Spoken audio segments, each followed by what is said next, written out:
everybody. Welcome to La Lista, a LatinX writers podcast. I am your host, Ruben Mendive, and today we have a brand new guest here brought to you via virtual room. So I like to start every interview by having my guests introduce themselves. So your name and how you identify for the people at home.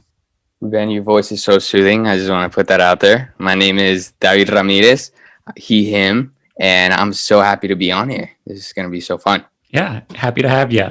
And so my follow-up question is always, where are you from? So when people ask you where you're from, what's the short version? What's the long version? Oh man, it's definitely a short and long version. It's one of those questions that always tripped me up growing up. I was born in Bogota, Colombia. I moved to the U.S. to Miami, Florida when I was 4 years old. So I was raised in South Florida, and that's specifically the short and long answer. Yeah, and I think that's interesting because I was born in Mexico City and I moved to Chicago when I was 4. So Amazing. I'm always curious about people who were born somewhere, but then they move at a young age. So what is your relationship to Colombia? What is the connection to the homeland? Well, I always start off by prefacing everything with my dad was a salsa singer. So back in Colombia, my dad was really well known. We had a very nice house. We had a park, literally a private park in our house. And I grew up watching my dad go on tours, and we would fly to Florida and go to Disney World and then go back to Colombia and that sort of stuff. And that's kind of the vague memories I have.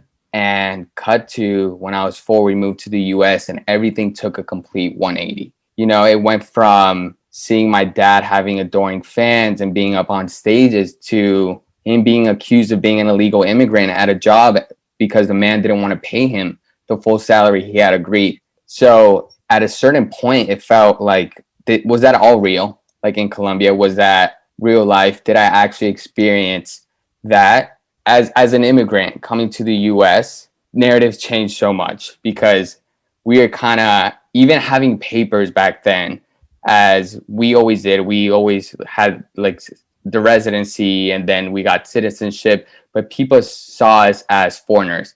People saw us as we didn't belong. So that is when I started questioning my identity. Where do I fit in? Yes, I'm white. Yes, I have the privilege as a white Colombian, but where do I stand in the narrative that is being an immigrant in South Florida?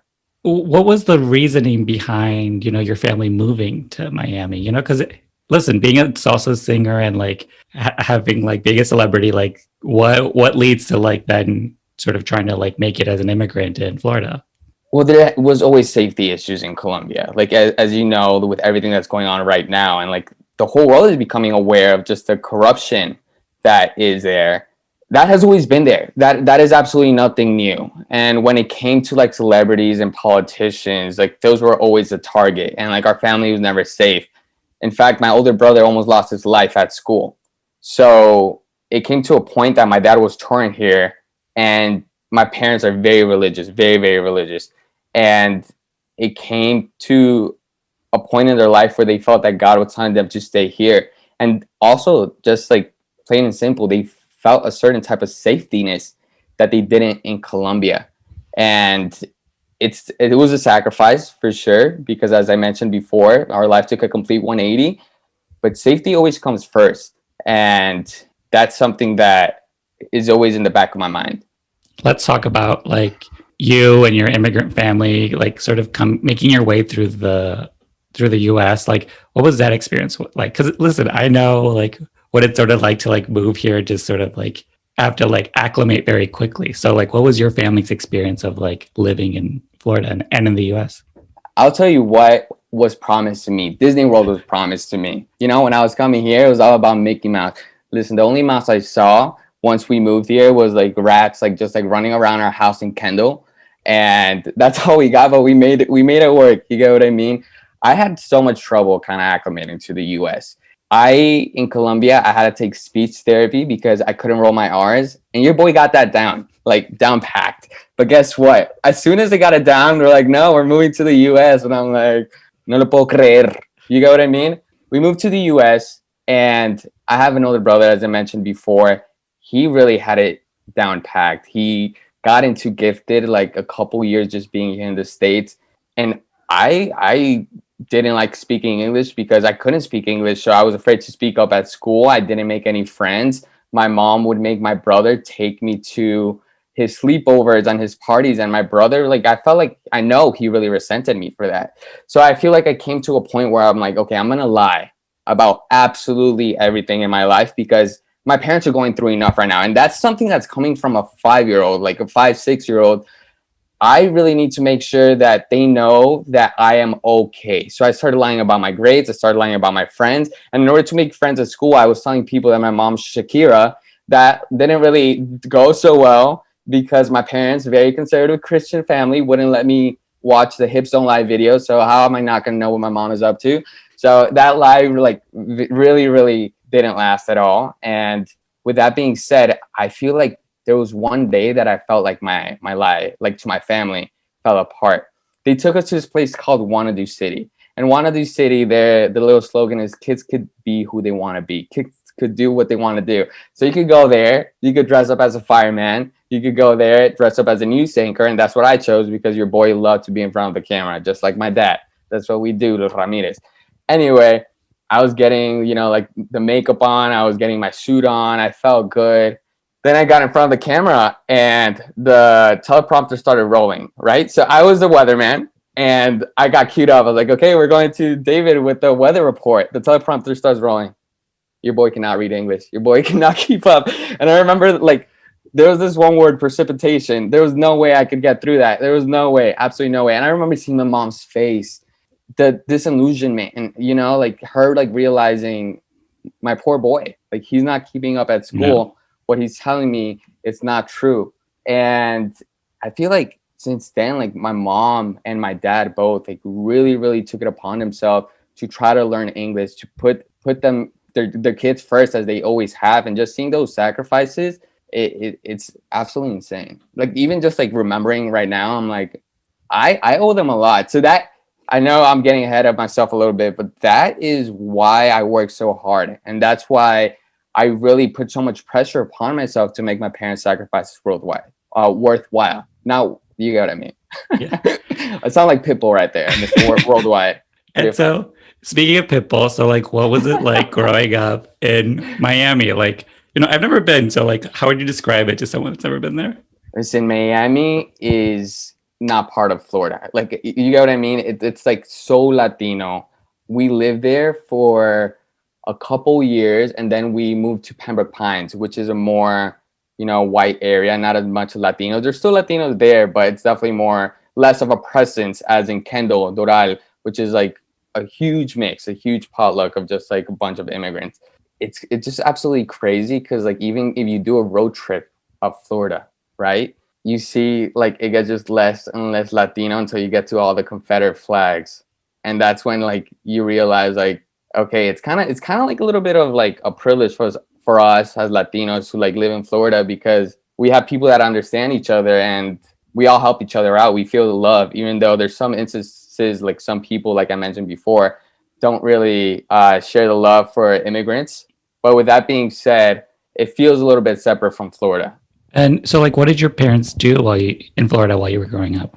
So my dad tried and tried again to get back into the music industry, and that would not work out. Not only was it like a whole different country, but everything was switching from like CDs and like discs to digital. Like now we have Spotify, Apple Music. So the whole game was changing. So my dad was dealing with something completely different. And in the meantime, he would do like little side jobs here and there, but like it was crazy because it got to a point where we saw my dad really be like very, very depressed because his pride and his identity was so tied down to music that once you took that away from him, what was he? And that's what my dad was doing in the first couple of years. And they started working at a church, both of them. My dad started doing like videography while still doing the music. He never gave up on music. Till this day, he's still doing the music thing. And that's something I actually admire so much of him. My mom works at a church till this day, and she works in part of the church that's called Mercy, Love, and Service Ministry. And basically, we collect money. I say we because I grew up in that church to help the kids in Bogota that don't have a home, and we give them shelter and like food and clothes, and they're treated like the kings and queens that they are. So Yeah. that's what my mom does. It's very lovely. We grew up like very terrible family. Like my mom would make us go to church and help collect cans of food and stuff like that for families that like us needed help. But it was so great and just so eye-opening just to see from a young age that we're not alone. Like it's not only us that are suffering, it's so many other people, and there's so many other people have it worse. So that taught me to be so selfless and like to have like a big heart and care for others, like from a very young age. I'm always curious about people during their high school years. So, like 14 to 18, I frame it in these three questions. Who were you? Who were you pretending to be? And how do you think other people saw you? High school, man, if I could go back, that's crazy. And it feels like I was just right there, but at the same time, it's been a while. It's been a while. I have a little brother who's 15, who's like actually has like a couple of the teachers I have.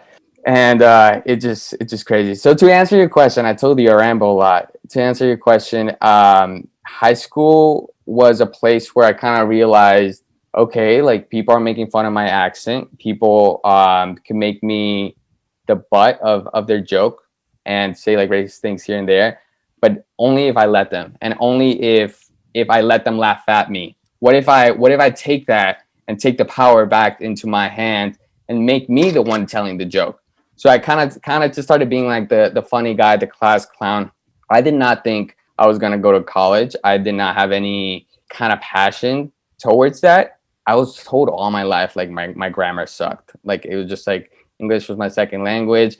My brother had it down packed. So like being compared constantly to my brother, he was like the perfect like son. He like was like all-star soccer player. He got all good grades, gifted classes, AP classes all throughout. And your boy was struggling a little bit.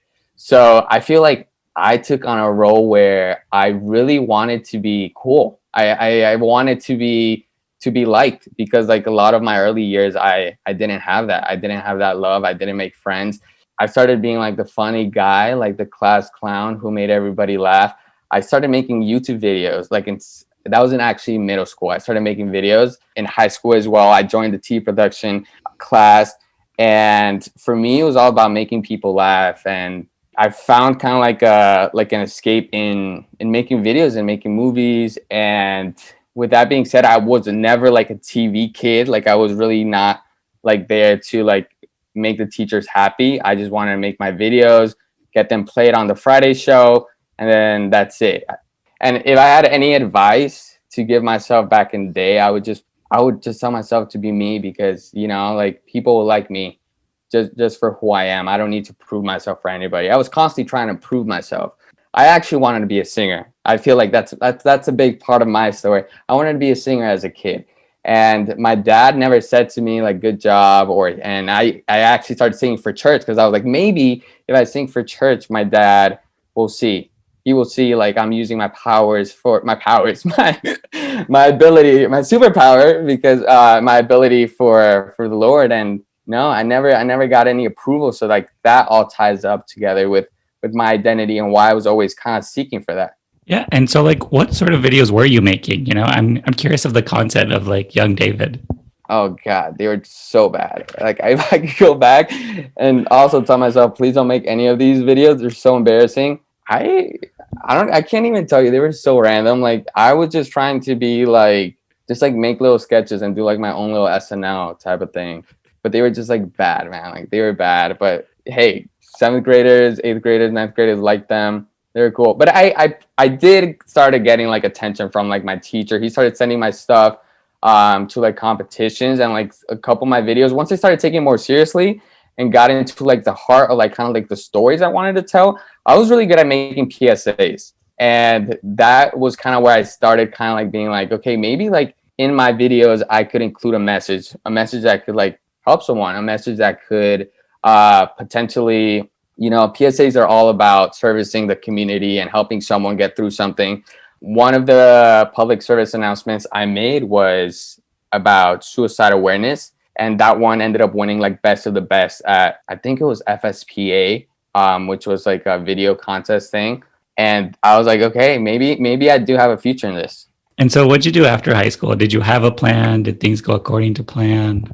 Ended up realizing I wanted to go to college and wanted to do film. Like when I started winning these accolades, in high school. I also saw my brother ended up going to Cornell, of course, the perfect kid. That was him. I had a big, I was living under a big shadow. Like, so I was like, okay, like I know film and TV is what I want to do. I didn't know exactly what back in the day. I didn't know if I wanted to do broadcasts or movies, but I knew that was what I wanted to do. So I knew I wanted to go either to USC or NYU.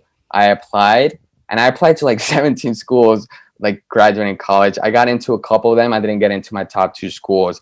And then when I spoke about it with my parents, they were like, listen, if these are not the schools you really wanted, there's no point in doing these. So I took a year and went to UCF, University of Central Florida. And there I was undecided.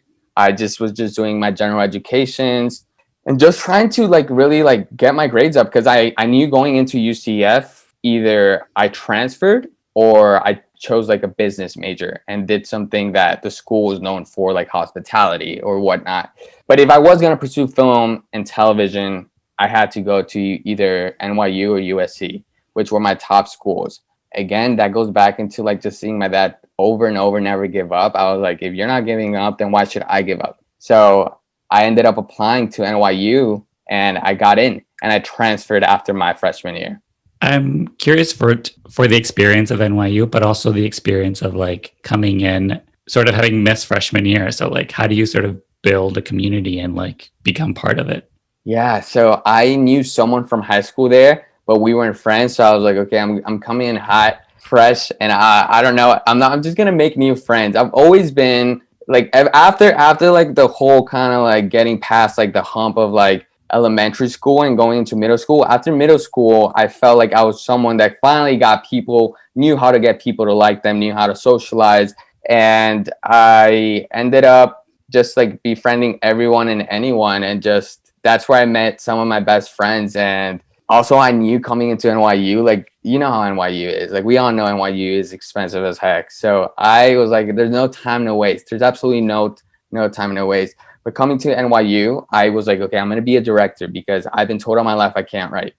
So there's no way I'm going to be a writer, but I do have good ideas. I know this because I did those competitions back in high school, and those got like good honors and like prizes. So I was like, okay, I could be a director. Let's do this. And then came 2016, the year of the election, where Latinos were made out to be the antagonists of the movie of America, you know? And I told myself, I need to write something. I need to write something that shows that Latinos are hardworking, that Latinos are real people, that Latinos are like my parents who never give up on their dreams, and are people who are selfless and sacrifice their lives for their kids and their loved ones. And that's something that I grew up seeing not only in my family, but so many families at my church. So I was like, let's write a script. Let's write a script called Salazar based on my dad's story. That script ended up being one of two chosen to be produced at NYU, which meant it got fully funded.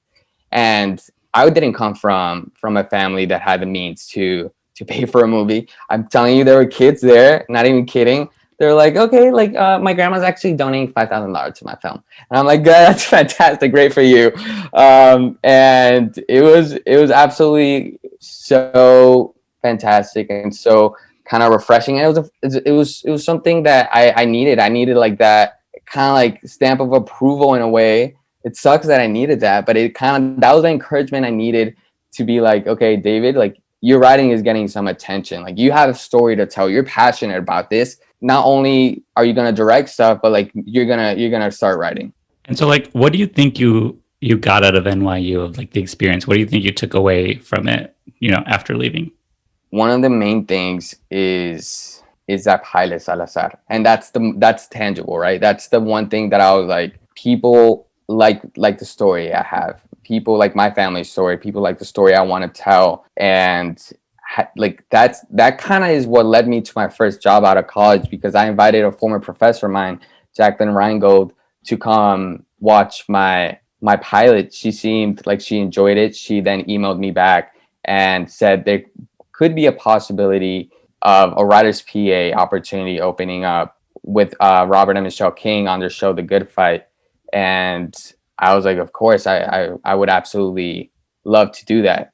That's like kind of a big deal. Like that is like top tier television, you know, and And like The Good Fight, for people don't know, is like sort of like the spin-off to like The Good Wife. And it's an amazing show. I love the show. I think it was also like so interesting to have a show right in the beginning of the Trump era, and sort of how Fantastic. they were reacting in real time, you know? Reacting in real time. I'm so happy you watched the show because it's just such a smart show. And like the writer's room, I went in I was allowed to sit in.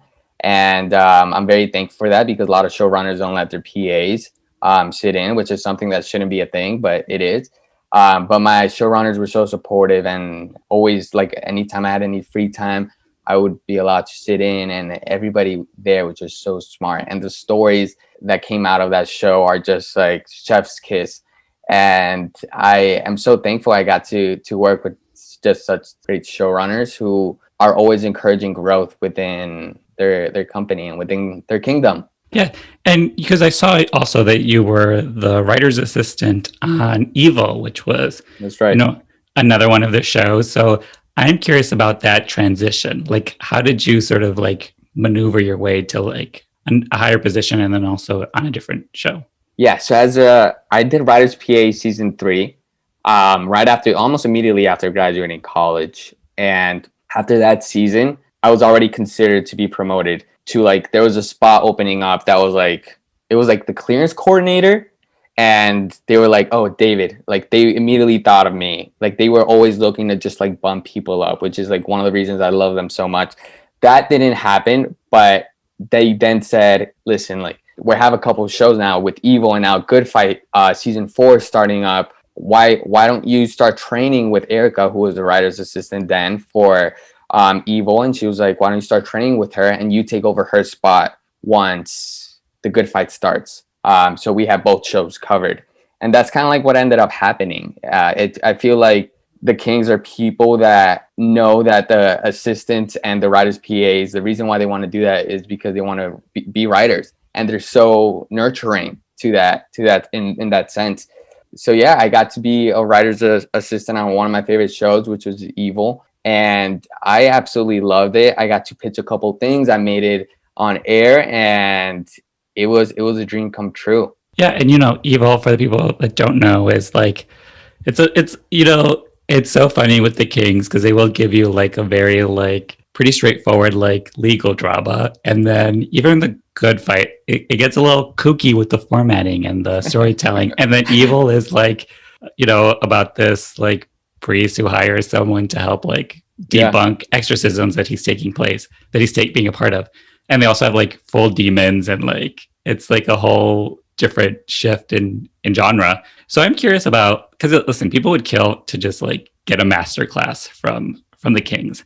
So like, what are Yes. some of the things you took away from that room that you were like, they don't teach you this in school, but like totally blew your mind and you started applying to your own writing?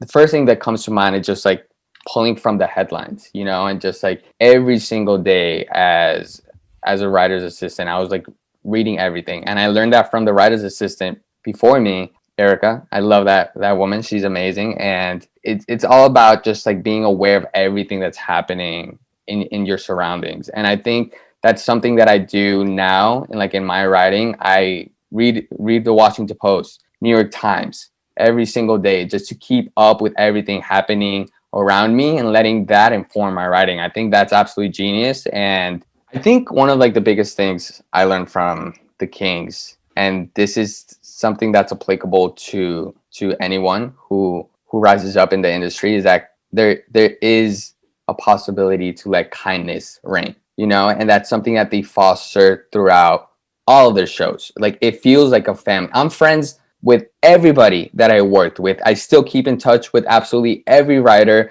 every assistant, that was like in the writer's room. And that kindness is something I take with me. And when I see like articles of like producers that like have been like reported for, abuse and that sort of stuff, I was so blessed with my first showrunners that I feel lucky, and I feel like that should be a norm in the industry. And like just like you said, like anybody would absolutely want like a master class from the Kings because they are top notch, top level. And the fact that they have so many shows and they're able to put kindness first is something that I absolutely that absolutely is like the most important thing. Just like no matter where you go, no matter how far you rise, always be able to help others, always be able to help those that are following your tracks. Yeah. And so like what'd you do after Evil?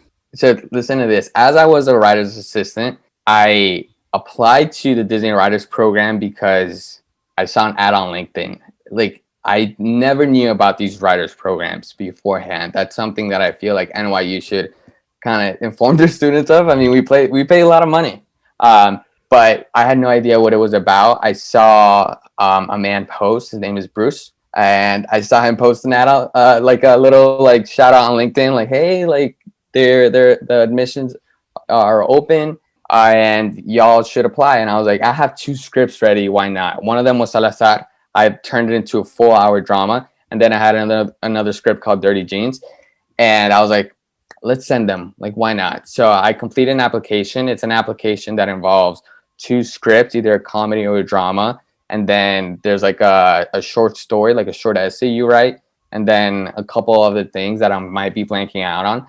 And I applied, and that was actually during the end of Good Fight season 3. So during my out of my first season of TV, I applied to that, and I was just like, why not? Maybe I could get some feedback on my scripts. Almost as soon as I got that writer's PA position, like when I actually got into the role and like assumed it and was in the room like typing away, I got notified that I made it into the semifinalists.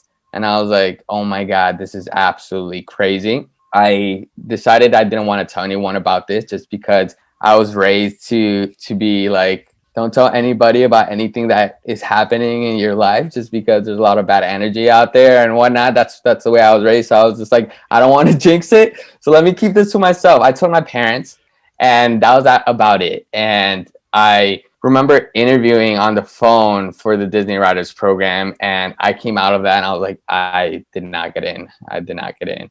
I felt like I was unprepared for that interview, but long and behold, I made it into the finalists where I had to fly out to LA and interview.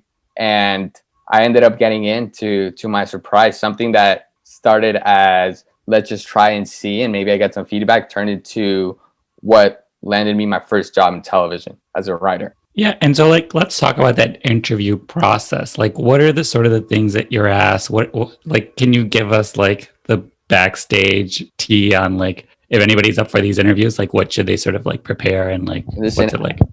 first thing, I'm Colombian, so I spill like el café. I don't spill the tea. Yeah, of course I could definitely give y'all like a little bit of an inside pass of the interview process. You have to be really familiar with all the Disney content, which is absolutely like so many shows because Disney owns everything. Like everything you could think of, especially now with Disney Plus, there's so much, and that includes ABC, you know, like Freeform, Hulu, Disney Channel, and 20th Century Television. There's so much to watch, and first thing is be very familiar with the Disney content. Like after you get it into the semifinalists, which is like top 60, I believe, it might change. You need to be very familiar with the Disney content. I feel like number one is the ability to be vulnerable. Like you have to be able to speak on your life and be open about yourself. And also something that is something I mentioned earlier is that your writing has to be informed by your life. They love seeing that. They love seeing someone that takes from their experiences, because at the end of the day, if you think about it, like those scripts come out the most genuine. You know, if you're pulling from something that's real, instead of like doing research on something that you might not be familiar of, then that those scripts are not going to come out as good as the real authentic ones. So that's something to keep in mind when preparing scripts for the Disney Writers Program. Be ready to talk about yourself a lot. It might sound, you know, a little bit like egotistic, but you got to be able to open up about as many things as you can, because that's what being a writer is about. When you get into these rooms, you're pulling from your life experiences, and if you want to speak on a character or a storyline, you could pull from your life, and that's really what they're trying to find, those people that are able to do that. And you know, you sort of mentioned that the program led to like your first TV job. So I am curious about, because listen, a lot of people go into these programs and not everybody gets a job at the end. That's true. So like, what do you think was like unique in your case that you were able to sort of like get staffed on something? So I came in as a drama writer, right? Because I worked with the Kings, and like that was like my first kind of taste of television. I love drama. I'm here for it. When it came to my year specifically, I got the year of 2020, which was a year that everything was a whirlwind. I moved to LA from New York. You're laughing. I know I'm laughing too. It all felt like a joke. I got a car, right? Because I was gonna use it. I signed the lease, and then everything shut down. And I'm like, are you absolutely kidding me? With that being said, production shut down as well. Like no one was immune. The industry got hit really hard. So I was like, dang, like the 1 year that I was supposed to become a writer, everything shut down. Like this feels like a joke. Like this can't be happening. I was like, you know what? I was one of like the last people staffed. I think I was the last person staffed actually. I saw like a lot of the shows I wanted to staff on, a lot of the pilots weren't happening. And I was like, listen, there's just one show on Disney Channel that's about that follows a South American girl. And it's the first show on Disney Channel that ever does that. I grew up watching That's So Raven. So I was like, it's not that long of a shot for me to try. I mean, I know Disney Channel because I grew up watching it. Like I love Disney Channel growing up. So let me try to write like a kids comedy sample and see what happens. I ended up like tweeting about it. I was like, I just wrote this kid sample that like I could have really like benefited from watching as a young kid and someone that struggled with self-esteem and fitting in. I think I could really benefit from that. Cut to my manager in the program, Liz. Shout out to Liz. She emailed me and said they asked to read your script. I had my interview, and in that same day, I got staffed on Gabby Durant. Yeah, and you know, I do my research for the podcast, so I Yes, he saw does. Yes, he does. He's prepared. so I did see Gabby Duran in the Unsittables, and I know I'm not the key demo for the show, but Listen, we're all the key demo for a good alien babysitter. That song is a exactly. bop. Listen, can we just talk about the theme song? I do my thing, keep doing your thing. It's a bop. It's a bop. It's so great. And the I'm lead gonna get. actress, She's so awesome. She's so great. Let's talk a about credit. star. The lead actress is a star. She's Her so her great. delivery, the writing is great. It's so funny. It's so quick. Thank It's you. I was so waiting for that, and I didn't even work for season one, but I would still take credit for that. no, it's a really good show, and you know, I think it's great for kids. I think it's also great for adults. It's about this girl who's babysitting aliens living on Earth, and it's a good time. I had a lot of fun watching it. I am curious about like your experience writing for it, because again, you said you were a drama writer. You sort of went out on a limb to write this kids show, and then now you're writing on a kids show. So, what was that like? So coming in, I came in during the Zoom of it all. I staffed mid-season, so everybody else knew each other. I didn't know anyone, and it was a little bit of a challenge just learning the rules of comedy because I had no idea what a punch-up even was. I was funny. I'm funny in person, but when it came to paper, I didn't think I was funny. I was like, how do you even pitch a joke? Like, can we start from the top, make it drop? And with that being said, I just started like doing my research, watching stand-up comedy, like watching every single show on Disney Channel, rewatching our show Gabby Durant season one over and over and over, setting up meetings with other writers, getting that one-on-one, letting them know how much of a fan I was of the show. You know, like it's huge. The fact that we have a show that follows a Venezuelan girl, a South American girl, that is amazing. That is a representation that we need because it's like many times as Latinos are put into one thing, into one country. And many times like it's Mexico. Mexico is like the country that gets the most attention. Even in telenovelas, the telenovelas we watch are all like Mexican telenovelas. So for me, it was absolutely huge. And it was a privilege to write on Gabby Duran. That's how I saw it. Even though like I came in and like to the Disney Writers Program and I was like, I'm gonna staff on a drama.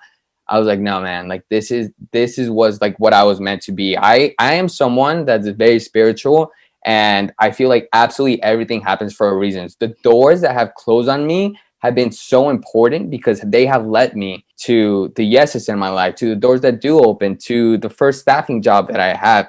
And with that being said, absolutely like the kindest people I worked with. Like I've been very lucky with that because our showrunners at Gabby Duran are one of like some of like the kindest people I've ever met, and all the other writers too. And like the fact that I came in mid-season, didn't know anybody, didn't know anything about comedy except just making a fool of myself, I felt really welcome and really loved. And that's something that I can't, express how thankful I am for that.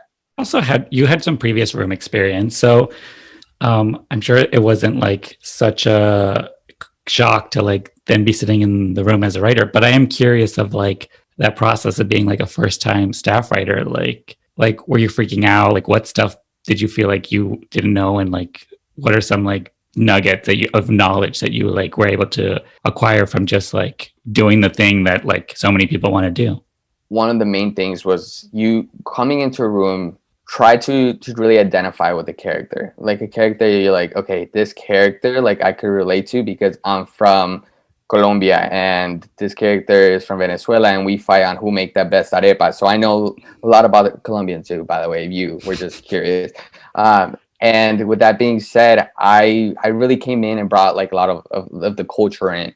And I know even Colombia and Venezuela, even though they're next to each other and we used to be one country, they're also like very different. So I did my homework. I like FaceTime with every Venezuelan friend I had. I think the showrunners and the other writers kind of saw that energy that I was bringing and that like authenticity of like I was bringing to the table, that I ended up getting a script. And I'm not gonna give away too much, but let's just say there's some arepas in my episode, and that's all I'm gonna say. By the way, season 2 premiered earlier this month on June 4th. So make sure to check it out on Disney Channel, and Disney Plus will be up there too. Yeah, keep a lookout for my episode, because I feel like a lot of Latino kids specifically are gonna watch it and feel identified with the topic of the episode. It's gonna be one of those episodes that are gonna have such an impact on people like me that didn't fit in. I came to this country, I didn't make any friends, I didn't know where I stood. I knew I was white, but my white peers like were like, no, go back to Mexico. You get what I mean? Which absolutely sucked, and it was so crappy as a kid. It's just like I didn't know where I stood there. And even like learning more about my identity, like growing up, my cousin is brown, and he like reached out to me. He's like, hey, why are you in a diversity program? Aren't you white? And I'm like, but I'm like, I'm an immigrant and I'm Latino, and that's why. But it's like there's so many things that go into identity, and it's so great to realize the privilege I have as a white Latino, and being able to kind of use that privilege to share so many other stories, and also like realizing like the dichotomy of being a white Latino and a regular white person like here, and how like we don't have the equal grounding. I went from Gabby Duran to just like getting real with identity. It'll sneak up on you. It'll sneak up on you.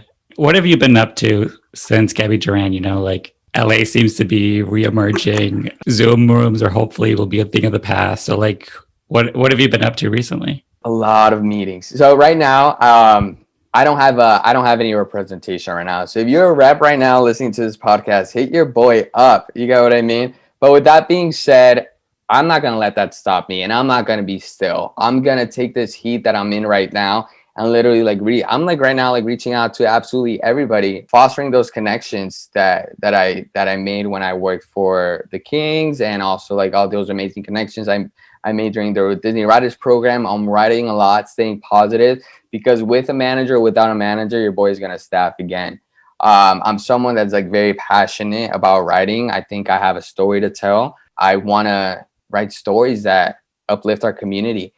And with that being said, I've been just like very busy. Every day I try to set up meetings with different people.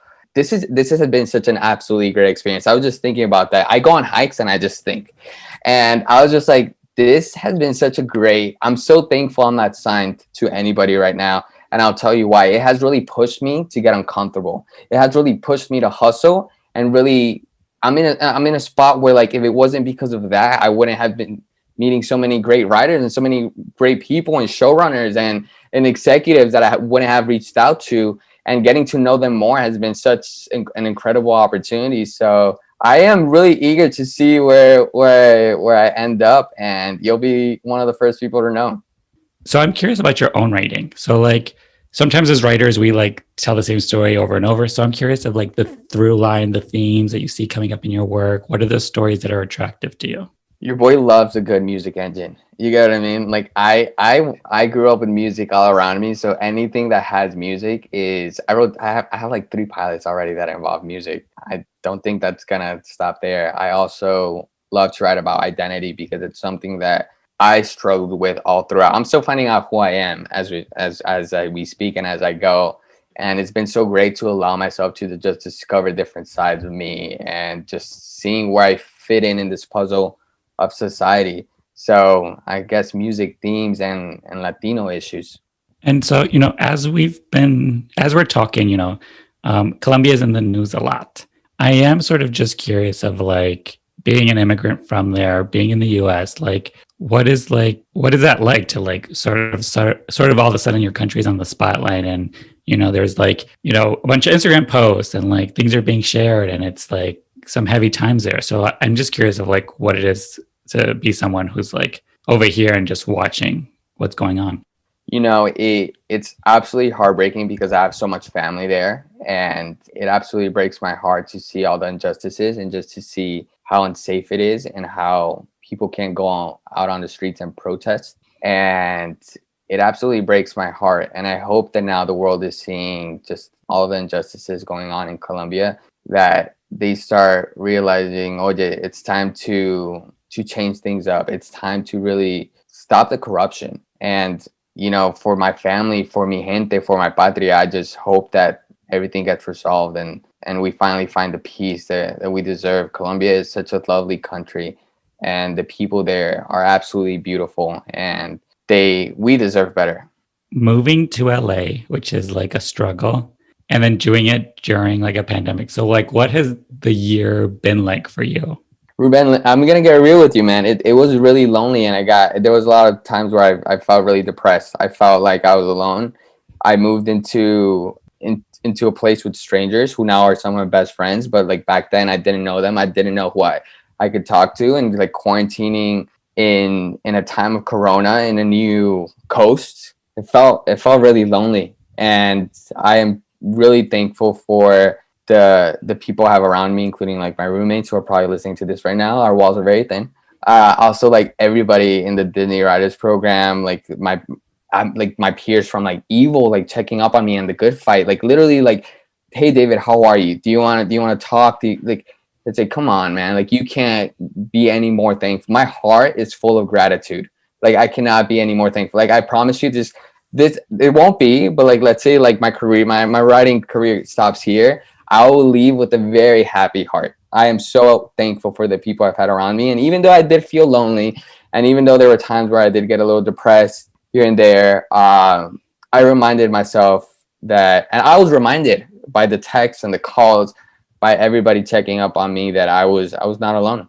I feel like I just want to, I mentioned this before we started, but I just want to give you a shout out, Ruben, for like this network you have created and this kind of empire you're building at like such a young age. You putting yourself out there and just creating this platform for us, man. Like, thank you for doing that. This is absolutely so great, and thank you for thinking of me. Of course, I'm a big fan.